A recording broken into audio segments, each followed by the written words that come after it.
प्यारे विद्यार्थियों, नमस्कार। मैं बी.आर. भामू, सह आचार्य हिंदी, राजकीय महाविद्यालय मंगलाना से हिंदी साहित्य के सभी विद्यार्थियों का नए सत्र में हार्दिक स्वागत और अभिनंदन करता हूं। प्यारे बच्चों, आपका सत्र जुलाई से ही शुरू हो जाता, परंतु कोविड नामक वैश्विक महामारी के कारण ये इस वर्ष विलंब से शुरू हुआ है और अभी भी इस महामारी से पूरा विश्व ग्रस्त है। इस कारण जैसा प्रतिवर्ष होता था कि आप लोग कॉलेज में आते थे और नियमित कक्षाएं होती थी, वैसा नहीं हो पा रहा है और आगे भी अभी कोई ऐसी संभावना नज़र नहीं आ रही है। लेकिन क्योंकि आपने प्रवेश लिया है तो इस वर्ष विश्वविद्यालय द्वारा जो पाठ्यक्रम निर्धारित किया है उसको पूरा करना ज़रूरी है और इस पाठ्यक्रम को पूरा करने का एकमात्र साधन है तकनीकी साधन। इसलिए मैं आपसे पहली बार इस वीडियो के माध्यम से रूबरू हो रहा हूँ। परिस्थितियाँ अनुकूल होंगी तो आप कॉलेज में आएंगे और क्लास में आपका प्रत्यक्ष परिचय प्राप्त होगा, मेरा आपसे और आपका मेरे से। आज हम लोग हिंदी साहित्य का जो पाठ्यक्रम है फर्स्ट पेपर और सेकंड पेपर का, उसके बारे में चर्चा करेंगे, क्योंकि किसी भी परीक्षा में अच्छे अंक लाने के लिए संपूर्ण पाठ्यक्रम का अध्ययन करना अति आवश्यक होता है। मैं देख रहा हूँ पिछले कई वर्षों से एक नया ट्रेंड शुरू हो गया है।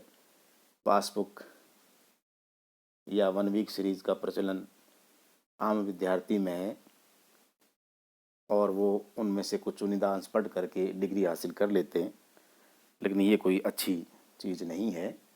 अगर आप बीए कर रहे हैं और हिंदी लिटरेचर आपने लिया है तो विश्वविद्यालय के द्वारा निर्धारित जो पाठ्यक्रम है उसको आप संपूर्ण पढ़ें। ऐसा करके ही आप उस विषय में पारंगत हो सकते हैं और एक बीए के विद्यार्थी को जितना उस विषय में ज्ञान होना चाहिए वो आप प्राप्त कर सकते हैं। तो आप लोग जब तक कॉलेज में नियमित आना शुरू नहीं हो जाते तब तक रोज़ अपने ग्रुप में इस वीडियो को देखें। GCM पार्ट 1 नाम से एक ग्रुप बनाया गया है जिसमें आप सभी को जोड़ा गया है। तो जिन बच्चों के पास हिंदी लिटरेचर हैं वे सभी हर रोज़ जो मैं वीडियो डालूँगा उसको देखें और सुनें और अपनी तैयारी जारी रखें। जब परिस्थिति अनुकूल हो जाएगी तो जैसा पारंपरिक रूप से अध्यापन होता है, पढ़ाई होती है कॉलेज में, वैसी शुरू कर दी जाएगी। आपको इस वर्ष सबसे पहले काम क्या करना है कि जो आज मैं जिन पाठ्य पुस्तकों के नाम बताऊं, यानी जो कोर्स की बुक है, वो आप बुक सेलर से, पुस्तक विक्रेता से जितना जल्दी हो सके खरीद लें, क्योंकि जब तक आपके हाथ में आपके पाठ्यक्रम की सारी पुस्तकें नहीं होंगी आप सांगोपांग अध्ययन नहीं कर पाएंगे। तो चलिए आज हम सबसे पहले चर्चा करते हैं हिंदी साहित्य के फर्स्ट पेपर के बारे में। ये जो हिंदी साहित्य का फर्स्ट पेपर है इसमें हिंदी साहित्य के 2 कालों यानी आदिकाल और भक्ति काल से संबंधित जो रचनाएं हैं उनकी चुनिंदा 12 जो कवि हैं इन दोनों युगों के, आदिकाल और भक्ति काल के, उनकी चुनिंदा रचनाएं आपके कोर्स में रखी गई हैं और उससे संबंधित ही ये आपका पहला पेपर होगा।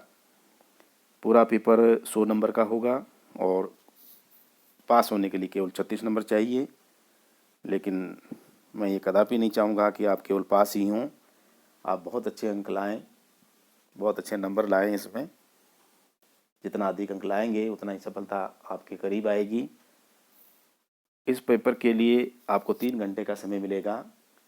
बोर्ड में शायद इससे कम समय दिया गया होगा आपको प्रश्न पत्र हल करने के लिए, लेकिन विश्वविद्यालय में प्रत्येक पेपर के लिए 3 घंटे का समय मिलता है और 100 नंबर का एक पेपर होता है।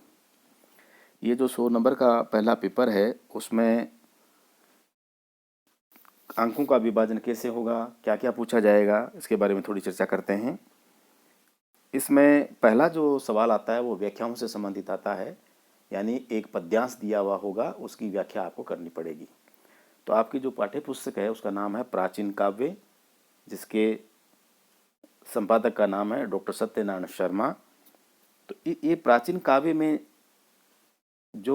इस प्राचीन काव्य में जो 12 कवि हैं उनकी जितनी रचनाएं आपकी पाठ्यक्रम में रखी गई है उनसे संबंधित व्याख्याएं आपके प्रश्न पत्र में आएगी, और ये व्याख्याएं आएंगी 3।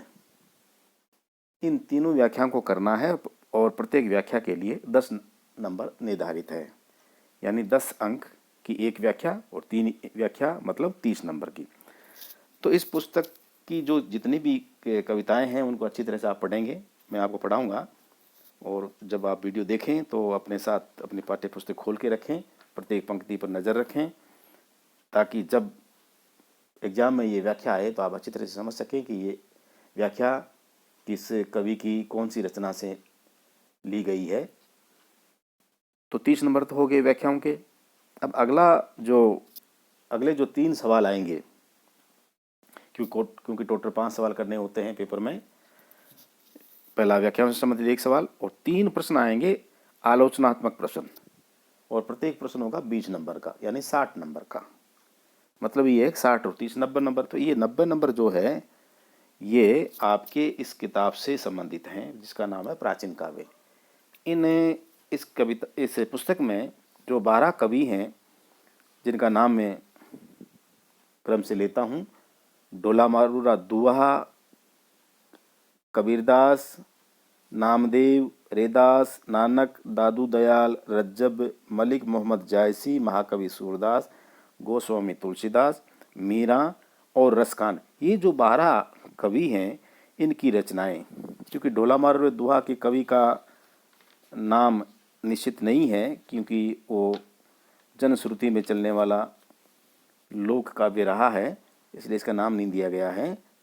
अलग अलग विद्वानों ने अलग अलग रचनाकारों को इस डोला मारू की दुआ नामक रचना के रचयिता मानते हैं, लेकिन बाकी सबके नाम है। तो ये जो 12 रचनाकार मान लीजिए, इन 12 रचनाकारों की रचनाओं और उनके रचना कौशल से संबंधित 3 सवाल आलोचनात्मक पूछे जाएंगे, जिसके 60 नंबर होंगे।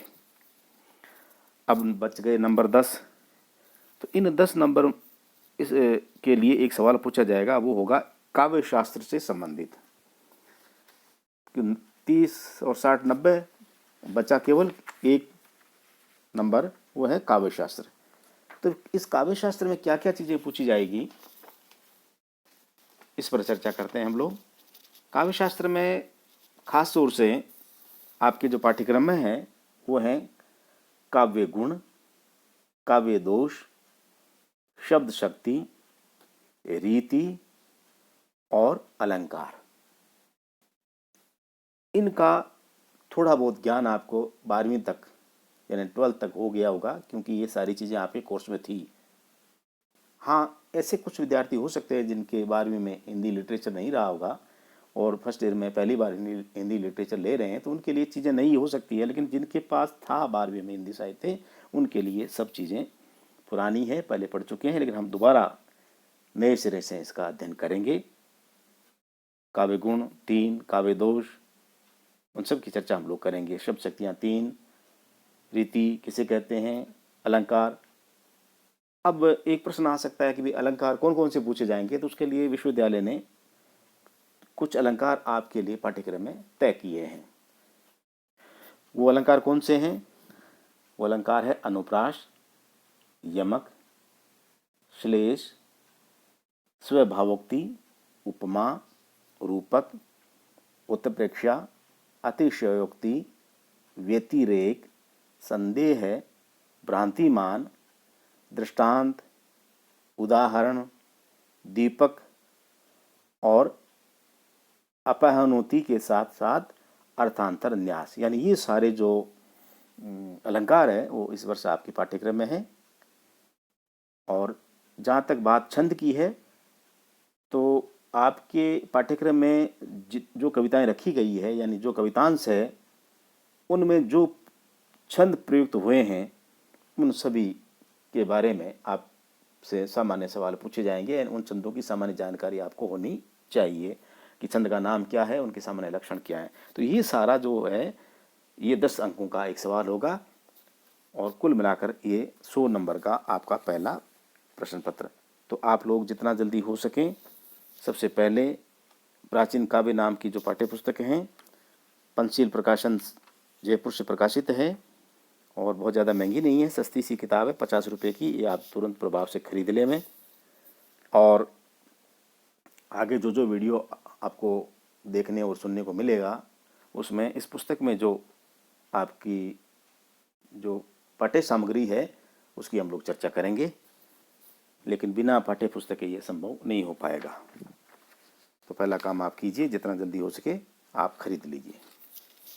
ये तो हुई पहले प्रश्न पत्र की बात। अब हम चर्चा करते हैं कि इसका जो सेकंड पेपर होगा, क्योंकि हर ऑप्शनल में 2 पेपर होते हैं, फर्स्ट और सेकंड। तो सेकंड पेपर में जो यानी द्वितीय प्रश्न पत्र जो होगा हिंदी साहित्य का, ये भी 100 अंकों का होगा। उसको भी पूरा करने के लिए 3 घंटे का समय मिलेगा आपको, और पास होने के लिए केवल 36 नंबर चाहिए। लेकिन आपको अधिक से अधिक अंक लाने हैं, जिसकी चर्चा हम लोग पहले कर चुके हैं। ये जो 100 नंबर का दूसरा जो पेपर है, ये हिंदी भाषा एवं साहित्य का इतिहास नाम का प्रश्न पत्र है। इसमें हिंदी भाषा और हिंदी साहित्य के इतिहास से संबंधित 100 नंबर के 5 सवाल आपसे पूछे जाएंगे। इसमें जो 2 प्रश्न होंगे 20-20 अंकों के, ये हिंदी के उद्भव और विकास तथा हिंदी भाषा परिवार से संबंधित पूछे जाएंगे। यानी हिंदी भाषा का उद्भव कब से हुआ और उसका विकास क्रम क्या रहा, और हिंदी भाषा में अन्य कौन कौन सी भाषाएं हैं जो हिंदी भाषा परिवार के अंतर्गत आती है, इससे संबंधित 2 सवाल होंगे। और इनका उपविभाजन इस प्रकार से होगा: हिंदी भाषा का उद्भव और विकास, ब्रज, अवधी और राजस्थानी का सामान्य परिचय, राजस्थानी भाषा और उसकी उपभाषाओं का सामान्य परिचय। तो ये जो सारा विषय है, इनसे संबंधित 40 नंबर के 2 सवाल, जो प्रत्येक सवाल 20 नंबर का होगा, आपसे पूछा जाएगा। 2 सवाल तो ये हो गए। अब बच गए बाकी 3 सवाल, क्योंकि 5 प्रश्न पूछे जाएंगे आपसे। तो बाकी जो 3 प्रश्न है ये हिंदी साहित्य के इतिहास से संबंधित पूछे जाएंगे और प्रत्येक सवाल 20 नंबर का होगा। क्योंकि 100 नंबर का पेपर है, तो 40 नंबर के 2 प्रश्न ऊपर हिंदी के उद्भव और विकास और उसकी भाषा परिवार से संबंधित, और बाकी जो 3 सवाल है वो 20-20 नंबर के होंगे, वो पूछे जाएंगे हिंदी साहित्य के इतिहास से संबंधित। तो ये जो 3 प्रश्न होंगे ये इस प्रकार से पूछे जाएंगे। पहला जो प्रश्न होगा 20 नंबर का, वो होगा हिंदी साहित्य के काल का विभाजन, हिंदी साहित्य के प्रत्येक काल का नामकरण और प्रत्येक काल की क्या क्या सामान्य परिस्थितियां रही, इनके बारे में एक सवाल पूछा जाएगा। यानी काल विभाजन, नामकरण और कालगत परिस्थितियां। दूसरा जो सवाल होगा 20 नंबर का, वो पूछा जाएगा प्रवृत्तियां एवं प्रमुख रचनाकार, अर्थात प्रत्येक युग की क्या साहित्यिक प्रवृत्तियां रही, यानी किस प्रकार का साहित्य सृजन हुआ और उस युग में प्रमुख रचनाकार कौन कौन से हुए और उन रचनाकारों की सामान्य विशेषताएं क्या क्या रही।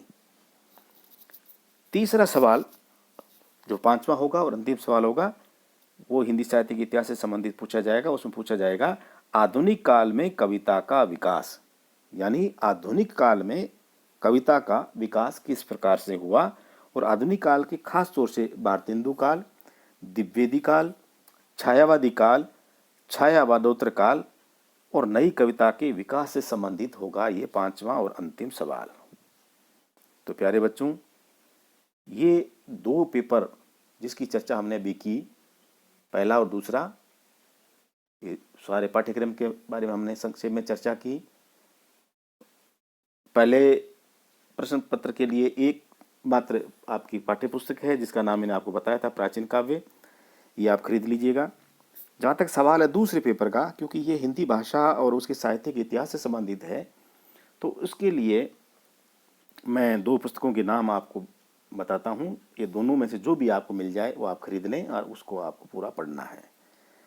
पहली पुस्तक का नाम है हिंदी साहित्य युग और प्रवृत्तियाँ। अगर अच्छे विद्यार्थी हैं, आप अच्छे अंक लाना चाहते हैं, तो ये किताब थोड़ी सी महंगी है, थोड़ी सी बड़ी भी है, थोड़ा ज़्यादा पढ़ना पड़ेगा, लेकिन बहुत अच्छी किताब है और ये आपके आगे एमए तक भी काम आएगी अगर आप हिंदी में एमए करते हैं तो मेरी तो सलाह यही होगी कि आप इस किताब को खरीद लें। हिंदी साहित्य युग और प्रवृत्तियाँ, और पुस्तक के रचनाकार का नाम है डॉक्टर शिव कुमार शर्मा। और दूसरी जो आपके छात्रों के लिए तैयार की गई है उस पुस्तक का नाम है हिंदी भाषा उद्भव और विकास, और इसके रचनाकार हैं, लेखक है डॉक्टर हेतु भारद्वाज और डॉक्टर रमेश रावत। और ये किताब पंचशील प्रकाशन जयपुर से प्रकाशित हुई है और सस्ती सी है, 50 रुपये की है, छोटी सी किताब है और हर बुक सेलर की यहाँ मिल जाती है। तो हिंदी साहित्य युग और प्रवृत्तियाँ नामक पुस्तक आप नहीं खरीदना चाहें तो कोई बात नहीं, कम से कम हिंदी भाषा उद्भव और विकास ये जो पुस्तक है जो डॉक्टर हेतु भारद्वाज और डॉक्टर रमेश रावत द्वारा लिखी गई है, इसको आप अवश्य खरीद लें। ये आपके दूसरे पेपर के लिए एकमात्र सहायक पुस्तक है। जब तक आपके पास ये पुस्तकें नहीं होंगी तब तक आपका भला होना बहुत मुश्किल है। तो प्यारे विद्यार्थियों, मेरा निवेदन आपसे यही है कि जितना जल्दी हो सके आप ये दोनों पाठ्य पुस्तकें जो प्रथम प्रश्न पत्र और द्वितीय प्रश्न पत्र के लिए है, ये जितना जल्दी हो सके खरीद लें। और आगे आपको रोज़ इस ग्रुप से जुड़े हुए रहना है और इस ग्रुप में जो भी वीडियो डाला जाए उसको ध्यानपूर्वक सुनना है। और अगर कोई आपकी शंका हो, कोई भी आपका प्रश्न हो, तो वापस उसी व्हाट्सएप ग्रुप पर आप वो लिख के भेज दीजिए, वो मेरे तक आ जाएगा। मैं आपकी शंकाओं का समाधान करने की कोशिश करूँगा। बस आज इतना ही। कल हम लोग फिर आपसे मिलेंगे एक नए वीडियो के साथ और एक नए विषय के साथ। जो भी चर्चा का विषय होगा कल मैं आपको वीडियो के प्रारंभ बता दूंगा कि आज किस पर चर्चा हम लोग करेंगे।